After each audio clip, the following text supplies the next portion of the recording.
এবং যেটা এখন সবচেয়ে বেশি দরকার, স্কুলে মেয়েদেরকে সম্মান করানো একটা সাবজেক্ট হওয়া উচিত। এবং এখন মেয়েদেরকে শুধু বলা হয় গুড টাচ ব্যাড টাচ শিক্ষা দেওয়া হয়, সেটা শুধু নয়, এখন ছেলেদেরকে শেখাতে হবে কি what is good touch and what is bad touch in school. এবং প্যারেন্টসদেরকে, শুধু মেয়েদেরকে নয়, তাদের মেয়ে হলে তাদের মেয়েকে শেখাকে এটা গুড টাচ এটা ব্যাড টাচ না, এবারে ছেলেদেরকে শেখানোর সময় হয়ে গেছে। ছোটবেলা থেকে তাদেরকে শেখাতে হবে কি মেয়েদেরকে কিভাবে টাচ করতে হবে, which is good touch and which is bad touch।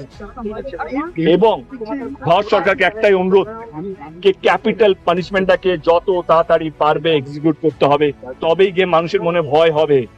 এবং যারা সেই তথ্য, সেই বন্ধুটাকে বা সেই লোকটাকে সাহায্য করবে এই সব কেসের মধ্যে তথ্য লুকানোর জন্য, সে তার বন্ধু হতে পারে, তার বাড়ির লোকেরা হতে পারে, বা যেই হোক না কেন, প্রশাসন হোক না কেন, তাদের লাইফ ইমপ্রিজনমেন্ট হওয়া উচিত।